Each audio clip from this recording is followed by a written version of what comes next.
Assalamualaikum warahmatullahi wabarakatuh. Perkenalkan, nama saya Farhan Korek Alfarid dengan NIM 2023313118 dari kelas F Algoritma dan Pemrograman Dasar 2. Pada hari ini saya akan menjelaskan hasil proyek kelompok kami, dan maaf untuk teman-teman dan pihak yang bersangkutan, saya tidak dapat mengikuti presentasi kelompok secara langsung. Maka dari itu, saya ingin mengerjakan tugas yang diberikan oleh pihak yang bersangkutan, yang tugasnya itu bersifat individu. Langsung saja kita mulai presentasi hasil proyek kelompok kami yang berjudul penggunaan array satu dimensi dengan panjang array dan sistem elemen data input menggunakan NIM. Penggunaan array satu dimensi dengan panjang array dan elemen data input menggunakan NIM. Makalah ini membahas penggunaan array satu dimensi dalam program komputer dengan berfokus pada pengisian panjang array dan elemen datanya menggunakan NIM mahasiswa. Studi ini bertujuan untuk memberikan pemahaman dasar tentang konsep array dan elemen data input dalam bahasa pemrograman. Data NIM digunakan sebagai contoh untuk menunjukkan bagaimana array dapat digunakan dalam prakteknya. Kata pengantar, puji syukur kami panjatkan atas kehadirat Tuhan Yang Maha Esa dan atas segala rahmat dan karunia-Nya, sehingga makalah ini dapat terwujud. Dan judul makalah kami yaitu penggunaan array satu dimensi dengan panjang array dan elemen data input menggunakan NIM dapat diselesaikan dengan baik. Makalah ini disusun untuk memenuhi tugas penelitian dan diharapkan dapat memberikan kontribusi positif dalam memahami konsep dasar dan implementasi array satu dimensi dalam pemrograman. Tujuannya: 1. Mengkaji dan menjelaskan bagaimana array satu dimensi dapat digunakan secara efektif untuk mengelola data numerik, khususnya nomor induk mahasiswa. Implementasi: mencoba untuk mengimplementasikan array satu dimensi untuk menyimpan dan mengakses dan mencari data secara menganalisis kinerja pada program yang telah dibuat. Harapan dari makalah kami adalah menjadi referensi yang berguna dan menambah pengetahuan bagi semua pihak yang membacanya. Bab 1. Pendahuluan. Array merupakan salah satu struktur data yang fundamental dalam pemrograman. Oleh sebab itu, pemahaman tentang array sangat penting bagi mahasiswa teknik informatika, terutama dalam mengolah dan memproses data. Penggunaan NIM sebagai data input memberikan contoh konkret dan relevan dalam konteks pendidikan. 1. Pentingnya array.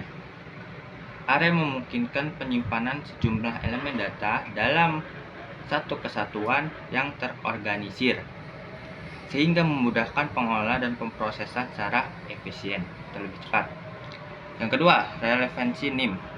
Penggunaan nomor induk mahasiswa atau NIM sebagai data input dalam studi array memberikan contoh konkret dari relevan dalam konteks pendidikan. Yang ketiga, tujuan praktis. Melalui penggunaan NIM, mahasiswa dapat belajar bagaimana menginisialisasi array, memasukkan data, dan mengakses elemen-elemen dalam array dengan cara yang praktis dan struktur. Rumus masalah. Rumus masalahnya adalah bagaimana cara mengimplementasikan array satu dimensi dengan panjang array yang ditentukan oleh jumlah digit dalam NIM, dan bagaimana memasukkan digit-digit NIM tersebut sebagai elemen data ke dalam array. Inisialisasi array, bagaimana menentukan panjang array berdasarkan jumlah digit NIM. Elementasi array, bagaimana memasukkan digit-digit NIM sebagai elemen data dalam array. Tujuannya mengerjakan mahasiswa teknik informatika cara menginisialisasi array satu dimensi dengan panjang yang sesuai dengan jumlah digit dalam NIM, serta cara memasukkan dan mengakses digit-digit NIM sebagai elemen-elemen dalam array. Tujuan pertama, pengetahuan, membentuk pemahaman tentang konsep array satu dimensi. Tujuan 2, keterampilan, meningkatkan kemampuan mahasiswa dan mengelola proses data menggunakan array. Tujuan ketiga, aplikasi, membantu mahasiswa memahami cara kerja array melalui contoh konkret dan relevan dalam kehidupan akademik mereka. Bab kedua, tujuan pustaka atau tinjauan pustaka. Bab ini akan membahas secara detail perbandingan penelitian-penelitian sebelumnya terkait dengan topik dan penggunaan metode yang sama, mampu maupun mirip dan berkaitan langsung dengan penelitian yang tulis dalam skripsi ini. Referensi pertama, tujuan penelitian dalam makalah ini adalah untuk menyajikan alternatif model penempatan matriks jarang dengan menggunakan algoritma genetik. Referensi kedua, tujuan penelitian ini diberikan untuk mengembangkan aplikasi pemesanan peti mati berbasis Android menggunakan algoritma Querytel Search. Referensi ketiga, tujuan penelitian ini adalah untuk mengimplementasikan metode convolutional numeric network satu dimensi dalam identifikasi malware Android berbasis Bayesian. Landasan teori. Landasan teori ini adalah membahas berbagai teori yang akan digunakan dalam penelitian. Ini didapat dari berbagai buku, jurnal, maupun artikel ilmiah. Berikut merupakan landasan teori yang digunakan. Array satu dimensi. Array satu dimensi atau bisa disebut array satu dimensi adalah struktur data yang terdiri dari sekumpulan elemen yang memiliki tipe data yang sama dan disusun dalam bentuk berbasis atau berderet.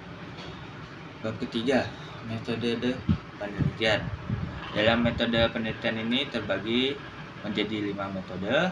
Pertama, tempat dan waktu.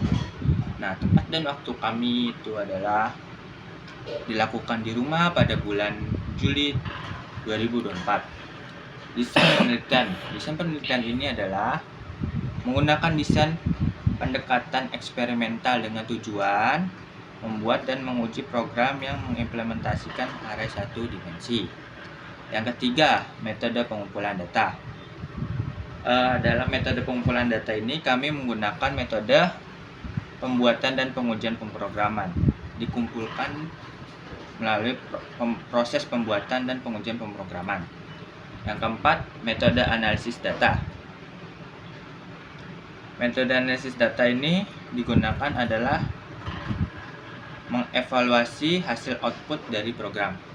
Dan yang terakhir, jadwal penelitian itu dilakukan pada tanggal 1 Juli 2024. Bab keempat, analisis data. Pada bab ini kita akan melakukan analisis data yang telah kita kumpulkan menggunakan array satu dimensi. Kami akan menjelaskan metode yang digunakan untuk mengolah data dan memberikan hasil analisis yang relevan. Bab terakhir, kesimpulan dan saran. Kesimpulan dan saran kami adalah penelitian ini dapat memberikan saran untuk pengembangan lebih lanjut. Kami juga akan membahas implementasi dan penelitian ini memberikan rekomendasi untuk penelitian masa depan. Sekian dari saya. Wassalamualaikum warahmatullahi wabarakatuh.